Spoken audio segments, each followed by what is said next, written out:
Yeah. We have Professor Ramarao ji from Huntsville, Alabama. Huntsville, Alabama.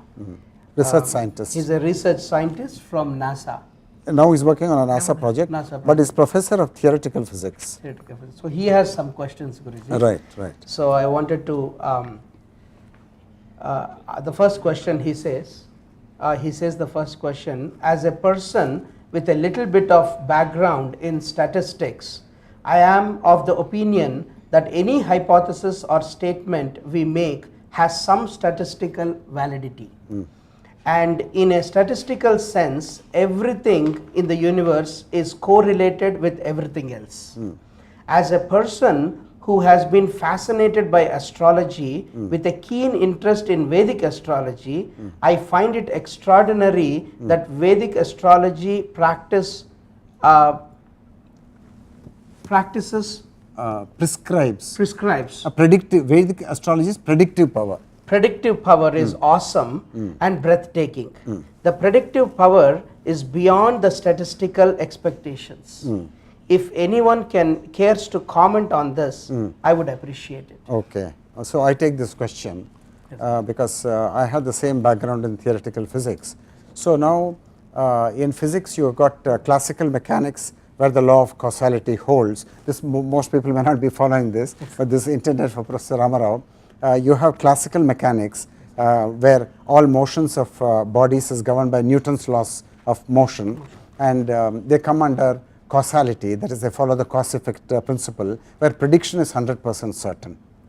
So this pertains to macroscopic world. It pertains to movement of electric trains, tennis balls, footballs, stones which you throw as projectiles. Even the planets. Even rockets. Okay, even planets. Okay, they are completely, they come under predictive domain. Yes. Now when you go to studying the movement of molecules in a gas, then that's a different domain, and the movement of electrons in atoms and molecules, that's a completely different domain. That's a microscopic world, there's a macroscopic world, and great masters in physics who studied molecular motion, which is very chaotic, like James Clerk Maxwell, who is one of the grandmasters of physics. He said the true logic of the world lies in the calculus of probabilities. Probabilities.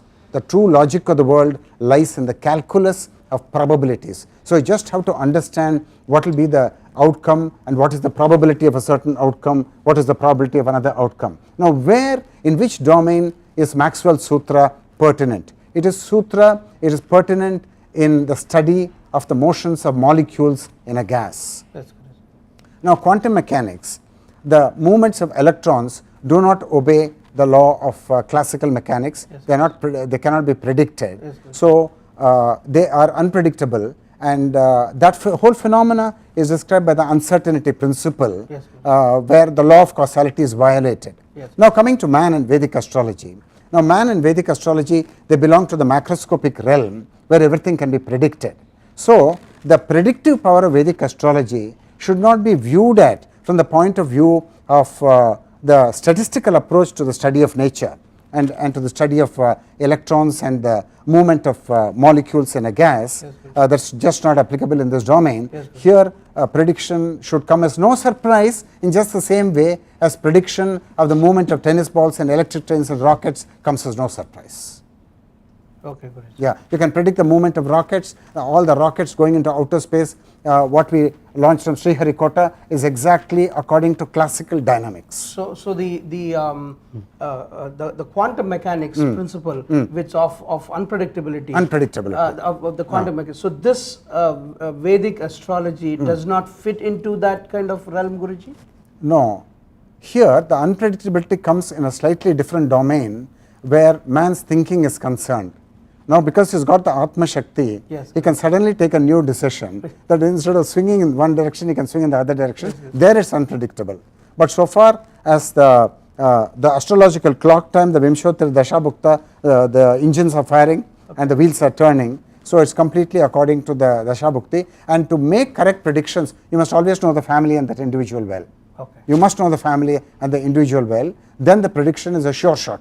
prediction. Just because there is a predictability power and it's very accurate and it's very predictable with a lot of probabilities, different probabilities is there, that doesn't mean that the quantum mechanic theory and the principle cannot be applied through Sankalpa. We can use it. In so far as your ability to overpower fate, yes, the unpredictability comes there. Yes. But otherwise, fate is binding. Like just we are seeing the Gandanta, fate is binding. Fate is binding. So sure shot prediction. Yes. Sure shot. Yes. Yeah. You're saying something? What professor is speaking here is regarding matters, all those things. So matters predictability can always be accurate, but human, you cannot. Human, there are too many variables.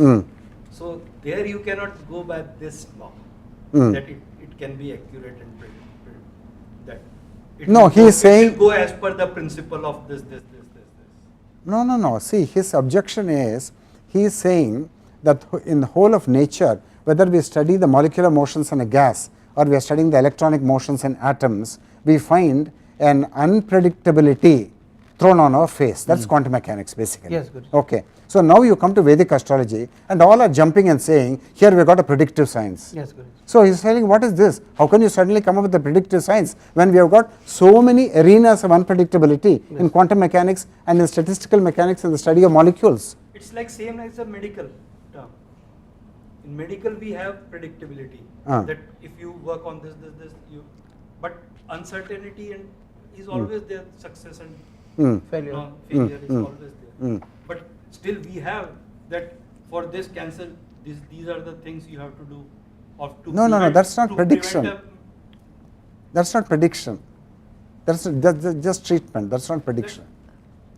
Of the case of this, what we saw just now, everybody said, certified that it was all done and dusted and it was all over for this little child. Yes. But no, it didn't happen that way at all. There was no, I mean, the prediction was everybody said he was, I don't think there's anything more. I mean, it's just a question of time when they'll just wean him off the ventilator and things like that. But no, he did live for 17 years after that, in spite of all, with all the, with all the. Yeah, we start. Yes, Guruji. We'll come back to it. Yes, Guruji. Yeah. Should I go for the next question? Still people are coming. Okay, we can go. We can go for the next question. Just greet him. Okay, Guruji. We've got Gabriel wow, and they're all coming Gandhi, in. both of them have joined, Very and I think Madhu has also joined. Madhuji is also joined. Okay. Hola, Gabriel. Hello, Gandhiji and Madhavanji. So namaste to everybody. Namaste to Gabriel ji and Madhavanji and Gandhi ji. Namaste to all of you. Rekha ji, namaste. Namaste. So say that you are just getting into this.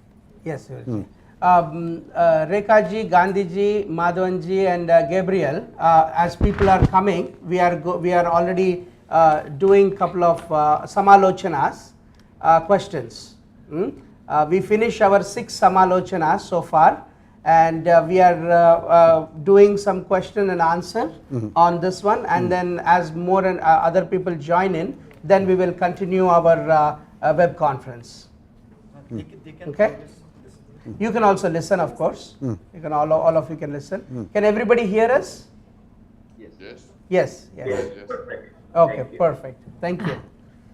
So I'm going into the second question, Guruji.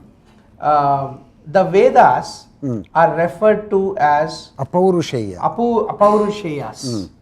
They have been handed over by divinity through the sages. Does the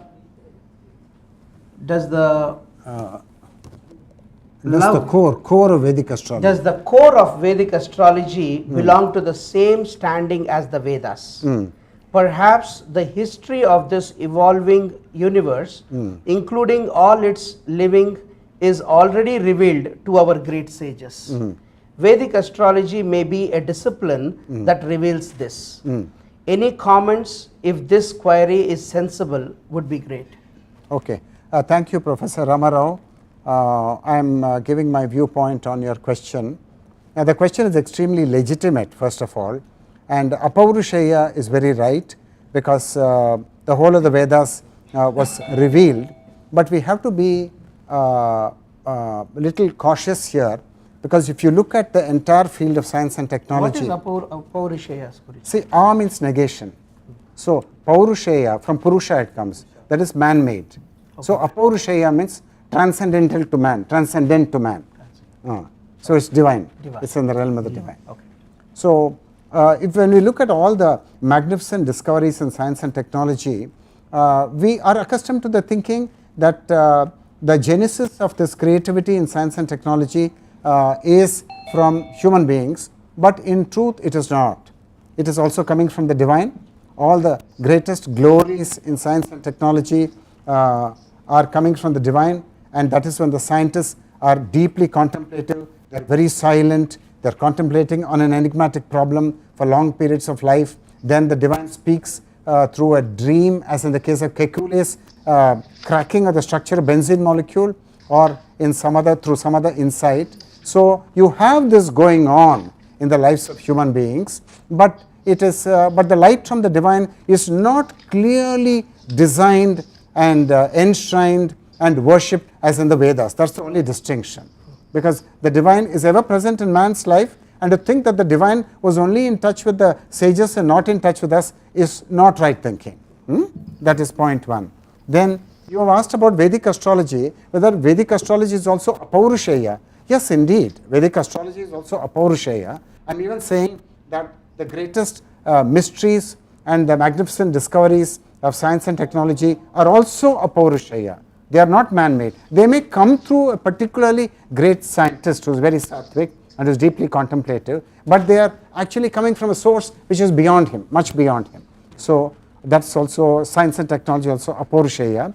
And Vedic astrology certainly cannot be cut and amputated from the body corpus of the Vedic knowledge and separately taken, and because it is an inseparable part of the Vedic corpus, and it is divine centric. And we have just been talking in this conference a great deal about the work of Maharshi Parashara and the conversations Maharshi Parashara had with his disciple Maitreya. And the whole of Vedic astrology exists in the form of a samvada, or dialogue or conversation between the master Maharshi Parashara and the disciple Maitreya. Now this goes back 3,500 years, and Vedic astrology also is revealed, and it has the same flavor as the rest of the Vedic religion. That's it. That's it. Okay, Guruji. So one last question, Guruji.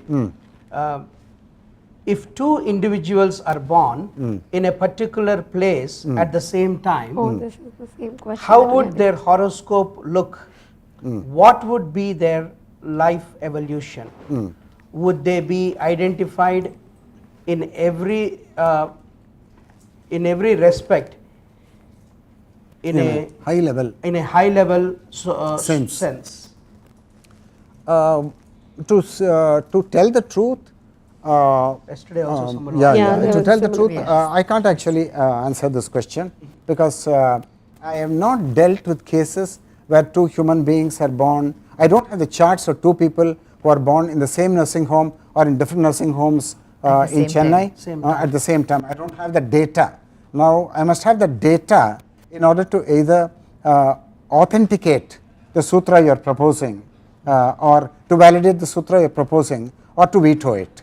Yes. I don't have the experimental data. Yes. But it's a very interesting thing, and I say that a great deal of research has to be made in Vedic astrology, and we need to study enigmatic cases like this in order to develop a deeper understanding of certain areas of Vedic astrology which are somewhat nebulous, because in those areas there is a lack of experimental data.